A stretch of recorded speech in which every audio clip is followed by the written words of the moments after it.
it's Rachel. So I am taking out my camera because I think that this would be cool to film because I have to get more into the habit of doing this. So it is 8:46. It is a little late. I am actually just about to sit down to dinner with Jake. We are gonna watch one of our favorite shows, which I will show you. But first, I wanted to show you what I cook for dinner because I realized that if you are starting out being gluten-free, dairy-free, maybe even soy-free, you're probably like, Rachel, what in the heck do you eat? So these like full day of eatings or just like meal ideas, I think are super helpful. Let me know in the comments below if I should keep sharing stuff like that. I'm pretty sure that's why you guys are here, but let me know in the comments. Let me show you what I made. So I wanted to cook dinner for Jake and I, but also have enough leftovers for lunch tomorrow. So I have 3 pieces of salmon. This is like a different type of salmon. I can't remember which one right now, but I got it frozen at Target. And so I have 3 pieces. It was defrosted, put it on this baking sheet, and then I also cut up 1 super large sweet potato and seasoned the heck out of these 2. In case you were wondering, on the fish is this Cape Cod Grill and Boil. It's by Urban Accents. This is a Chicago company. So here are the ingredients: salt, mustard, paprika, red pepper, allspice, etc. You guys should be able to see that. And then this is what is on my sweet potato. It's just the Mrs. Dash Southwest Chipotle and salt, because I always put salt on my food. So what I did was I put both of these on the cookie sheet together, set my oven for 350, and put these in for half an hour. I cooked both the exact same time. They both turned out totally fine. And so while this was cooking, this was half an hour. When there were 7 minutes left, I put a giant pot of broccoli to be steamed. It's got one of those like insert things. So yeah, so this is dinner for Jake and I, lunch tomorrow, some lunch tomorrow plus dinner. So yeah, quick tip is to cook multiple things on the same pan, because why not? And always have extras so you can have it for lunch tomorrow. So I don't know if you guys recognize the show, but this is one of our favorite shows. It is about tattoos. It's basically like a tattoo competition, and today is the final.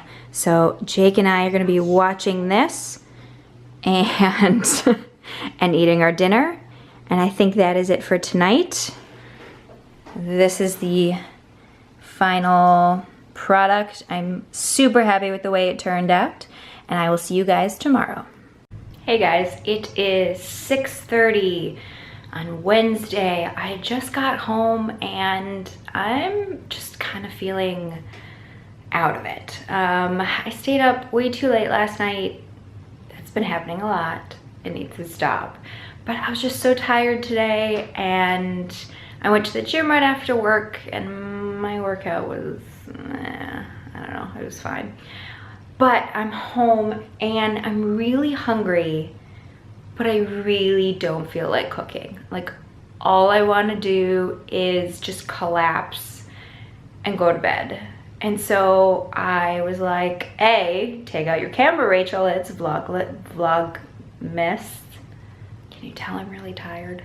It is Vlogmas, so I should film. But also, I thought this was the perfect opportunity to show you guys, like, what I make when I'm hungry and I don't feel like cooking. A lot of people complain, maybe, or some people say that it is too hard to cook real food when you're tired, you've worked a long day, and you've gone to the gym and whatever. And I want to show you that it's actually not. It is super, super easy if you just make what I'm going to show you. So let me just show you and stop talking. So both of these things are from Costco. This is the Costco or Kirkland organic ground beef. It is 85% lean, so it's got quite a bit of fat, but you'll see that quite often with any organic or grass-fed meat. So that's a ton.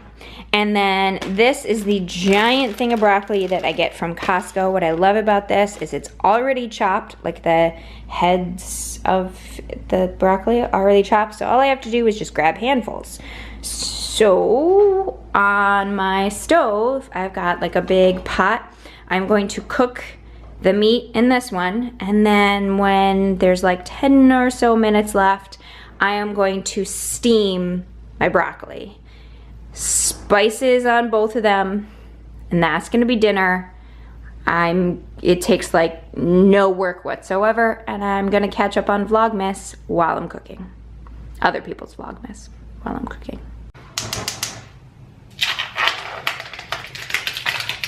So my meat is pretty much done. It cooked for 10 minutes.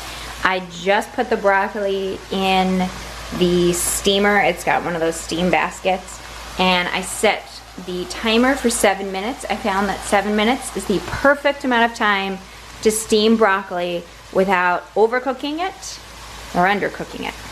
So the last step to the meat, because I was too lazy to cut up an onion or bell pepper you could add to it, or beans you could add to it, I'm just too lazy. And so instead, I'm just going to season it. This is seasoning that I bought at a spice shop in Ann Arbor, Michigan, long time ago, but it's B-E-R-B-E-R-E seasoning. I don't know, but I'm not even gonna measure it. I'm just gonna sprinkle it. I'm assuming it's like 2 tablespoons-ish. And this is my dinner. So it's just a bowl, and I put 4 ounces of the ground beef, and then 150 grams of the broccoli. I'm just kind of mixing it up. And then, I don't know, just cause, do you guys remember this? I still have this horseradish mustard. I think I'm gonna put some on it. Is that weird? That's kind of weird. I don't really care. And then, just in case you guys were curious, so I mentioned that I have like 4 ounces of beef and 150 grams of broccoli. So yes, I did take my food scale out and I weighed it. I am not counting macros, so I don't know how much I ate today. I'm not calculating it. I'm not putting it into my MyFitnessPal to figure out how many grams of protein it is. The reason that I'm weighing it out is that's a really easy way for me to figure out portion size. So I know, just based on counting macros during my prep and etc., that 4 to 5 ounces of meat is the serving size for me. Like, that's enough to make me feel full. And then as far as broccoli goes, I picked 150 grams of broccoli simply because I ran out of bowl space. That's it. I might have gone to 200 grams. It's broccoli, it really doesn't matter. But I just weighed it out to get a better sense of it. So if you are kind of thinking about if it fits your macros, but you don't know if you really want to go to all that trouble of like weighing out your food, there's no rule that says you have to count up everything or use MyFitnessPal. It's totally acceptable just to weigh your food out, just to portion control it and make sure that, I don't know, you're not eating like an entire pound of ground beef. That sound that I'm pretty sure you can hear in the background, that is our sous vide cooking, because Jake and I got a new gadget today. We got vacuum sealer. I am going to insert a clip here.